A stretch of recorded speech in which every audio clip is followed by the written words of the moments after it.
Salam kebajikan untuk rekan-rekan pekerja migran Indonesia yang nanti malam akan segera berangkat ke Korea. Sebagian besok berbahagia spesial hari ini kembali setiap pelepasan dilepas oleh orang-orang penting di negara ini. Presiden pernah hadir bahkan di tempat ini. Menko Perekonomian pernah hadir dan melepas kawan-kawan kita. Bapak Erick Thohir, Menteri, bahkan sudah berulang kali.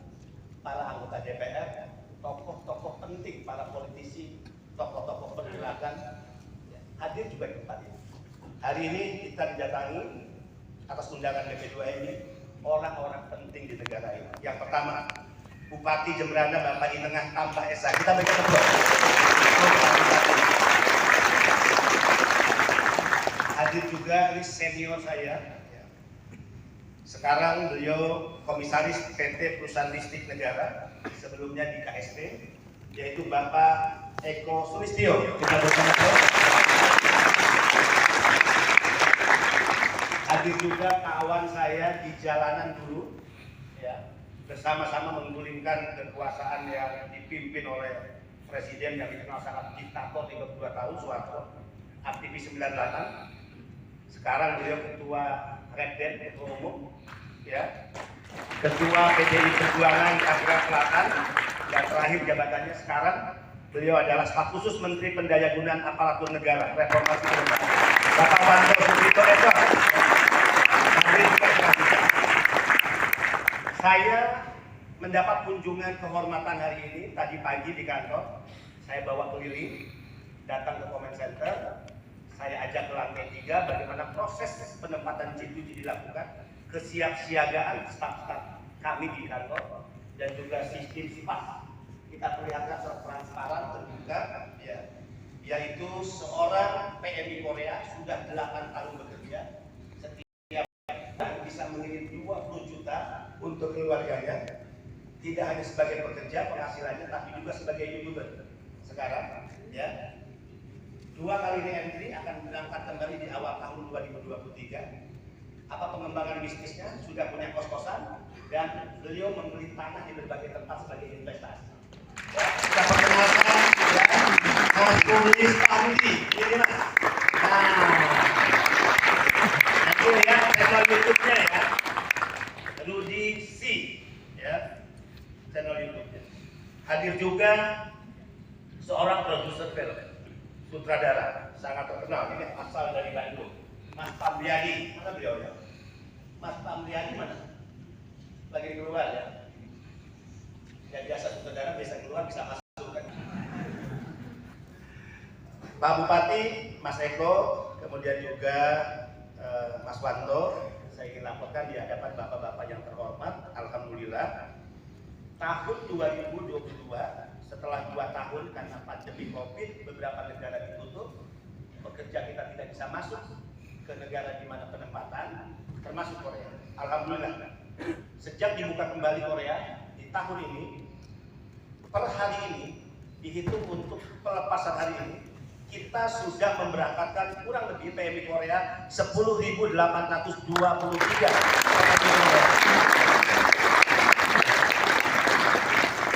Jika dihitung total, skema G2G, skema P2P, private to private yang ditempatkan oleh perusahaan, total penempatan kita terhitung sejak Januari 2022 hingga tanggal hari ini 14 November 2022, penempatan yang sudah kita lakukan 157.241 pekerja migran Indonesia.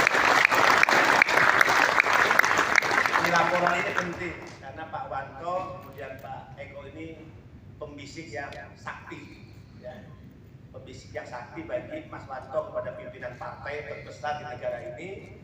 Mas Eko tentu pembisik yang baik dan sakti nanti kepada Bapak Presiden Republik Indonesia, ya. Penting saya laporkan.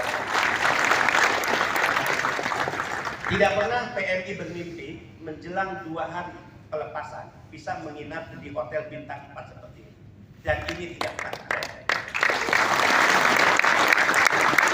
Sudah nginap 2 malam, gratis pulang. Ya. Dulu Mas Eko, mereka kalau berangkat di tempat-tempat yang tidak dikenal, tidak ada pelepasan resmi seperti tiba-tiba berangkat. Sekarang semua serba transparan. Tidak hanya di saat pelepasan hari ini kita live FD, bahkan saat pembekalan 5 hari juga live FD. Publik, rakyat berhak mengetahui bagaimana anak-anak bangsa, orang-orang penting bagi negara, pejuang keluarga, pahlawan devisa memang layak diberikan perlakuan.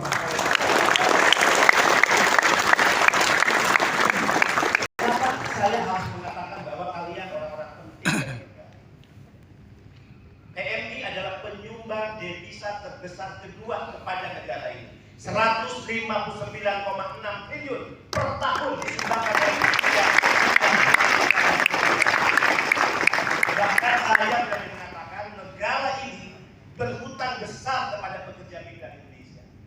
Sehingga dengan jabatan yang terbatas tentu atas mandat yang diberikan oleh Presiden, ya, saya ingin menjadi bagian yang ingin membayar hutang negara kepada pekerja migran Indonesia. Pertama, tidak boleh ada perlakuan sewenang-wenang. Tidak boleh ada penindasan atas nama apapun yang dilakukan oleh siapapun kepada para pekerja migran Indonesia. Tidak boleh ada perlakuan yang menghina para pekerja migran Indonesia. Pelayanan harus serba cepat, pelayanan harus serba istimewa. Layaknya negara memberikan perlakuan hormat kepada pahlawan. Ini yang sedang kita kerjakan secara sungguh-sungguh dan sangat-sangat serius.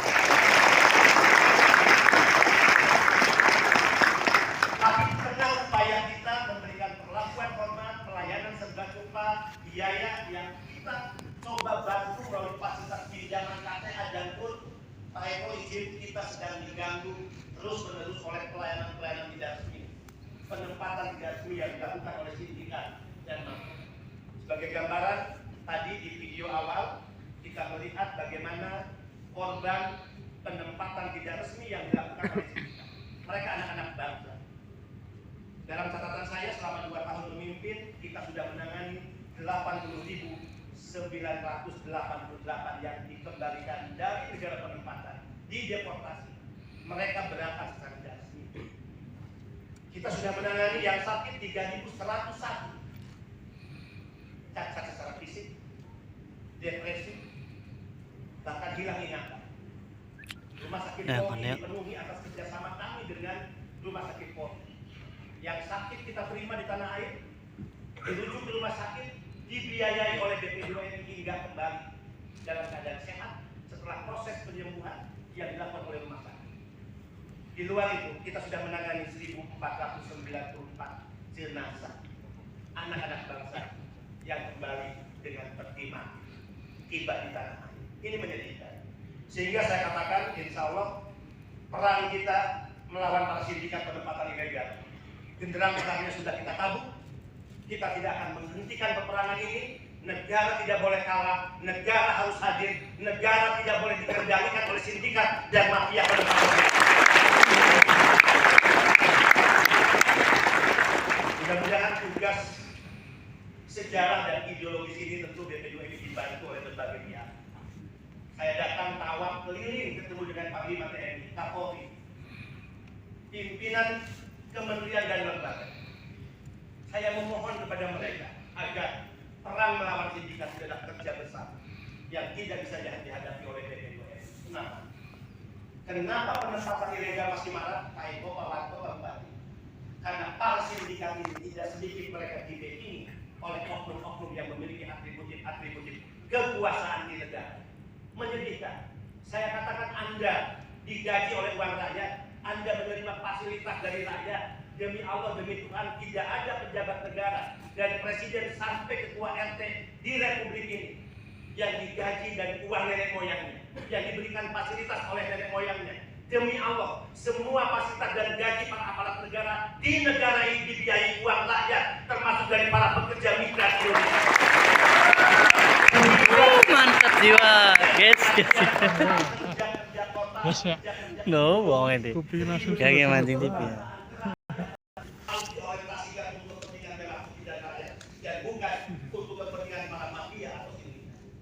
Ini yang saya sampaikan dalam setiap pertemuan dengan orang-orang penting di Republik ini, termasuk pimpinan kementerian dan lembaga. Mudah-mudahan peperangan ini ini akan memberi efek jerah. Negara hadir, negara tidak boleh kalah dan hukum harus bekerja. Tadi di video penggerebekan terakhir yang saya pimpin langsung, kita menemukan 161 ibu-ibu perempuan di Bekasi yang dilakukan oleh perusahaan resmi, Pak.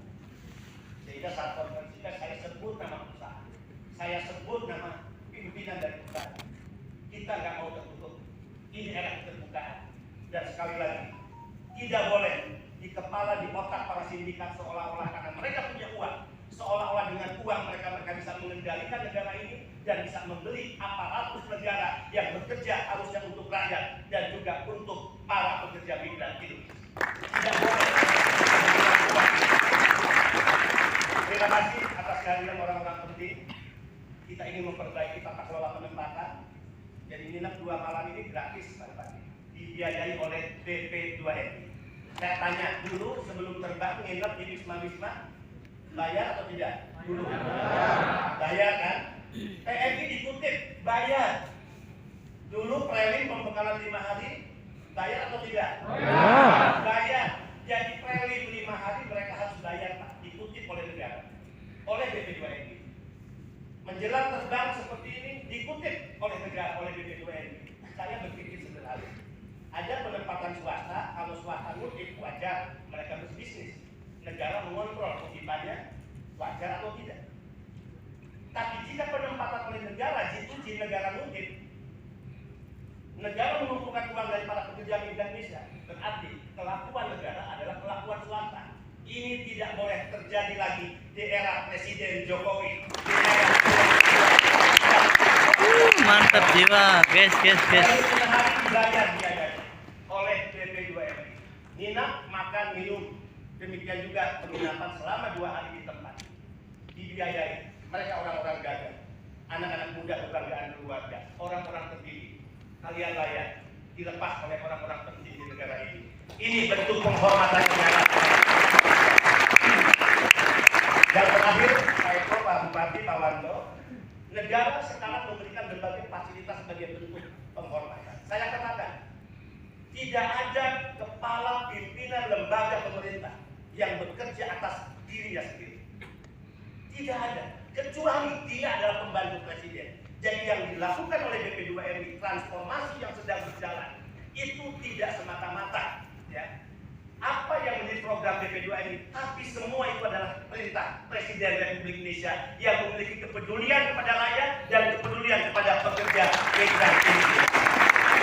Kemudian di bandara, Presiden mengatakan, Mas, bagaimana bisa sih PMI terlantar ketika mau berangkat keleleran menjelang terbang yang beberapa jam lagi tiba di tanah air sebelum keluarganya menjemput. Apa perintah Presiden? Mas, berikan tempat rehat istimewa.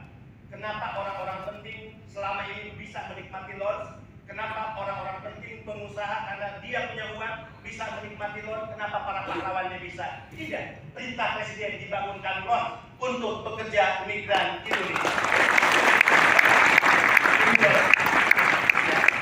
Dan tahun ini tanggal 14 Desember kita meresmikan kembali 5 lounge di 5 bandara yang ada di Indonesia.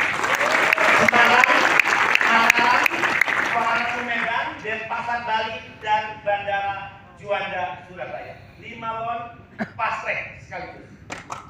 Apalagi perintah Presiden kepada saya, Mas, kalau mereka datang atau mau berangkat, mereka kan dicampur dengan penumpang umum. Kasihan, antrian panjang, berdesak-desakan. Padahal Presiden melihat ada jalur khusus yang disebut ofisial diplomatik. Itu orang-orang penting ofisial diplomatik. Apa perintah Presiden? Mas, berikan jalur khusus untuk pahlawan devisa. Sekarang PMI punya fast track, jalur khusus. Derajat PMI sama dengan derajat ofisial diplomatik. Ya, derajat PMI sama dengan derajat ofisial diplomatik. Kartetnya bertuliskan VVIP, pekerja migran Indonesia. Kemudian, kalau diangkat kredensial letternya supaya Pak Eko dan Pak Bupati lihat dengan Pak Eko. Usia 77 tahun, sehebat apapun Pak Bupati tidak bisa memegang kredensial letter. Sehebat apapun gubernur tidak bisa memegang kredensial letter. Sehebat apapun anggota-anggota DPR, menteri tidak bisa memegang kredensial letter. Kredensial letter hanya dipegang oleh duta besar ketika dia dilantik di istana negara, dia terbang ke negara di mana ditugaskan, dia dibekali kredensial letter, surat kepercayaan negara. Sejarah baru di negara ini, tidak terjadi di negara-negara lain. Kredensial letter tidak hanya dimiliki oleh duta besar, tapi dimiliki oleh pekerja migran Indonesia. Mantap jiwa guys. Bahasa Indonesia, kemudian Inggris dan juga Korea. Yang ke Jepang, bahasa Koreanya diganti bahasa Jepang. Yang ke Timur Tengah diganti bahasa Timur Tengah. Kita lihat atas nama pemerintah Indonesia, saya Kepala BP2MI menitipkan salah satu warga negara kami yang baik, yang menyatakan Anda semua baik adalah negara, pemerintah Indonesia. Kami ingin menyatakan Anda bukan KW-KW. Kami ingin menyatakan kepada pimpinan perusahaan Anda bekerja, majikan Anda bukan orang-orang yang didatangi dan direkrut para calon, dikumpulkan diam-diam, diberangkatkan diam-diam. Tidak. Anda orang-orang terdidik, memiliki pendidikan yang jelas, mengikuti pelatihan, memiliki kompetensi, keahlian dan keterampilan, berbahasa yang cukup. Anda adalah duta negara, Anda adalah wakil negara. Sehingga mimpi saya adalah melepas Anda setiap pelepasan seperti negara melepas kontingen Olimpiade. Bedanya, Olimpiade diutus oleh negara untuk bertarung dalam event kompetisi olahraga, Anda diutus negara untuk bertarung dalam kompetisi global, merebut peluang kerja di luar negeri, bertarung dengan negara-negara lain. Bedanya hanya dikit, kalau duta besar presiden yang bertanda tangan kredensial letter kepala BP2MI, sama nilainya mewakili negara. Kemudian kita sudah melepas melonsing KTA BNI dan KUR PNI. Izin Pak Eko, ini perjuangan berdarah-darah. Menjelang launching hingga tengah malam sebelum launching 5 menit lagi dilakukan serangan dan upaya menggagalkan terus terjadi. KUR dan KTA BNI adalah upaya negara hadir karena negara selama ini melihat PMI yang ingin bekerja terpaksa harus menjual harta milik keluarga. Benar? Rata-rata mereka butuh biaya untuk paspor, biaya visa, medical check up, tes psikologi, tiket pesawat untuk terbang ke negara mereka ditempatkan, kemudian juga biaya pelatihan yang sangat tidak kecil. Rata-rata 30 juta. Dari mana? Mereka terpaksa menjual harta milik keluarga atau meminjam ke rentenir dengan bunga yang sangat tinggi. Negara hadir berikan pinjaman dari bank dengan bunga yang sangat rendah. Artinya apa? Saat launching saya katakan, say goodbye para rentenir. Pesta pora kalian sudah berakhir dan ini adalah era kemerdekaan pekerja migran Indonesia. Yang penting bayarannya tertib. Yang penting kalau udah dipinjamin cicilannya lancar. Oh, awas. Lancar ya. Jangan udah bantu. Makanya sindikatnya marah sama saya, kemudian juga para sindikat Ijon Rente juga marah. Nggak apa-apa. Kita tidak perlu takut dimarahi sindikat, apalagi menjadi alas kaki para sindikat. Ini negara berdaulat, setiap pejabat negara harus menjadi pelayan rakyat dan berjuang berorientasi sepenuhnya kepada kepentingan negara, bangsa, dan para pekerja migran Indonesia. Ada dua terobosan yang sedang kita lakukan, mohon bantuan Pak Eko, ya, Pak Wanto juga, melalui partai dari Pak Wanto, para bupati, tentu kepala daerah. Ada dua terobosan yang sedang kita bicarakan intensif. Kebanggaan PMI akan membawa barang-barang itu untuk keluarganya, atau barang-barang yang dibeli di luar negeri untuk oleh-oleh orang-orang tercintanya, tapi tiba di Indonesia disita oleh bea cukai. Saya katakan bea cukai tidak salah karena menegakkan aturan. PMI tidak salah karena selama ini mereka tidak tahu barang apa saja dan berapa nilai yang bisa dibawa dari luar negeri. Yang salah saya katakan negara, yang salah saya katakan BP2MI selama ini tidak pernah memberi edukasi kepada pekerja kita. Apa yang bisa dibawa, jenisnya apa saja dan berapa nilainya. Saya datang ke Dirjen Bea Cukai, bicara, insya Allah sedang digarap, dibicarakan, nanti akan lahir tentu atas persetujuan Presiden, yaitu Peraturan Menteri Keuangan pembebasan bea masuk barang milik pekerja migran.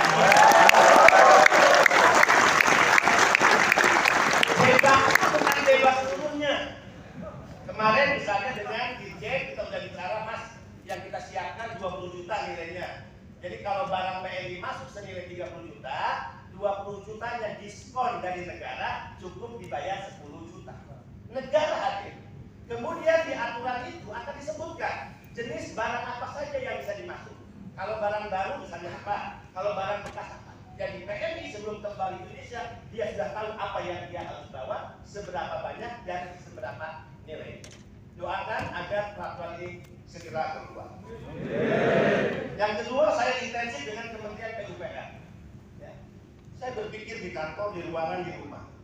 PMI itu kalau bekerja ngumpulin duit buat apa ya? Pasti salah satunya bermimpi punya rumah kan? Untuk masa depan kan? Kemudian saya lihat program di tanah air. Kok ada perumahan bersubsidi murah untuk prajurit TNI? Kok ada perumahan murah bersubsidi untuk prajurit Polri? Kok ada untuk ASN? Saya bicara dengan Kementerian PUPR. Saya usulkan kalau begitu harus dong kita buat program perumahan murah bersubsidi untuk pekerja migran Indonesia dan ini sedang dilakukan agar peraturan ini segera keluar. Mudah-mudahan apa yang kita lakukan semua tentu diorientasikan untuk bangsa dan negara ini. Insya Allah bernilai ibadah sekecil apapun yang kita lakukan dan kesejahteraan pekerja migran Indonesia segera terwujud sebagaimana yang menjadi impian kita bersama. Kalau saudara-saudara paham hari ini bagaimana negara memperlakukan saudara-saudara, kalau saudara-saudara paham hari ini bahwa saya TNI adalah orang penting bagi negara, saya penyumbang devisa, saran saya, setiap kalian berangkat ke luar negeri untuk bekerja di sana, berangkat dengan kepala tegak dan kembali ke tanah air dengan membungkukkan dada karena kalian orang-orang yang menjadi penyelamat ekonomi Indonesia.